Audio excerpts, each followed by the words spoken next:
ان عورتوں سے پوچھو کیا کر رہی ہے باہر، میلے میں ان کا کیا کام ہے،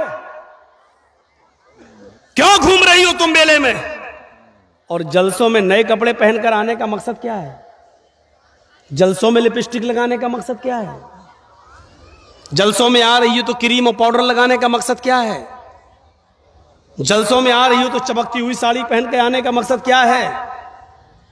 اور کل کی تقریر میں نے کہا تھا محلدار پاڑا میں، وہ جملے زیب تو نہیں دیتے ہیں لیکن کہنا پڑتا ہے مجبوری میں، جب زخم پرانا ہو جائے اور صحیح نہ ہو تو ہومیوپیتھک دوا سے علاج نہیں کیا جاتا، چھرا اٹھایا جاتا ہے آپریشن کرنے کے لیے۔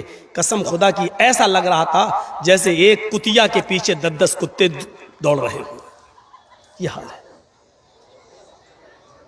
ہاں یہ جملہ نہیں کہنا چاہیے مجھے، لیکن کہوں گا، رو کے دکھاؤ مجھے۔ یہ صورتحال بنا کے رکھ دی آپ نے۔ جلسے بھی جب محفوظ نہ رہیں، بے پردگی اور عریانیت کا ننگا ناچ جب جلسوں میں بھی ناچا جانے لگے تو پھر کہاں روح تلاش کر رہے ہو؟ آپ نے ثواب کی نیت سے جلسہ کیا، یہ ثواب ملے گا آپ کو؟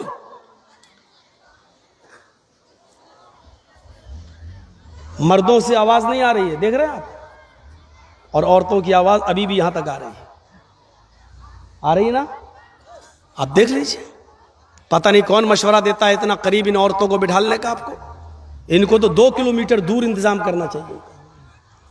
یہ تو ساڑی کتنے کی آئی تیری، کہاں سے لی تو نے، چپل کے، ہاں بالکل میچ کر رہی ہے۔ آج تو بھاؤ معلوم ہو گئے ہوں گے ساڑی کے اور چپل کے سب کو، اور کل وہ جائیں گی مالدہ اور گاجول کے بازار میں، وہ پھلاں میری سہیلی لے گئی تھی تمہاری دکان سے، ویسی دکھاؤ ہمیں۔ یہ جلسے کا فائدہ ہوا ہے۔ جلسے کا فائدہ یہ نہیں ہوا کہ آج فلاں مولانا نے نماز پہ یہ بولا اور فلاں نے یہ بولا، آج ہم ویسے کر کے دکھائیں گے، یہ صدقہ کریں گے، یہ فائدہ نہیں ہوا۔ فائدہ کیا ہوا؟ اپنے بھائیوں سے جا کے کہیں گی فلاں کی بہن بھی آئی تھی، بڑی خوبصورت ہے، ہم نے تیرے لیے دیکھ لی۔ یہ فائدہ ہوتا ہے جلسوں میں، یہ فائدہ ہوتا ہے۔ اتنا قریب انتظام، اور عورتوں کی چونچیں تم بند کرا دو، کبھی نہیں ہو سکتا۔ اللہ کے رسول صلی اللہ علیہ وسلم جب سفر معراج پہ گئے اور آئے اور عید کا خطبہ دیا، عید کا خطبہ آپ نے مردوں کے بعد عورتوں میں دیا، تو عورتوں میں جو آپ نے عید کا خطبہ دیا وہ آپ نے شروعات یہاں سے کیا، معاشر النساء تصدقن فإنی أُوریتکن أکثر أہل النار قلنا وبما یا رسول اللہ۔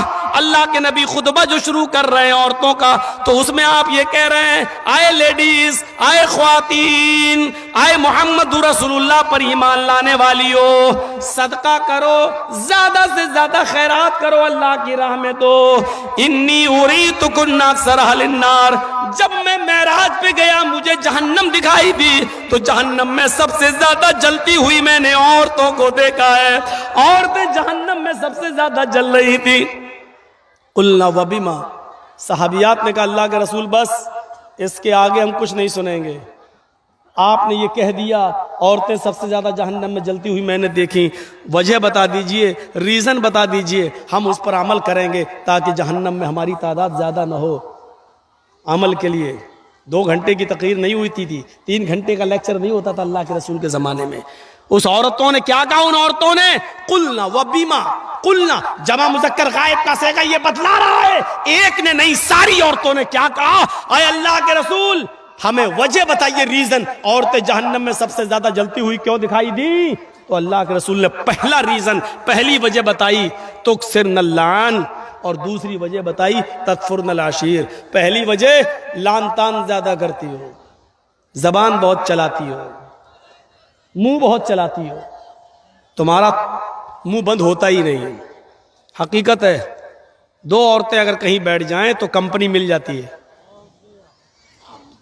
2 مرد اگر ٹرین میں جائیں گے تو تھوڑا سکون مل سکتا ہے، لیکن اگر 2 عورتیں ٹرین میں چلی جائیں تو 24 گھنٹے کا سفر بہت آسانی سے کٹ جائے گا، بات کرتے کرتے کرتے کرتے، کیونکہ ہمیں اور آپ کو ایک آدمی کے بارے میں معلوم ہوگا، ان کو تو پورے خاندان کے بارے میں معلوم ہوتا ہے۔ ایک بادشاہ نے اعلان نکالا جو سب سے بڑا جھوٹ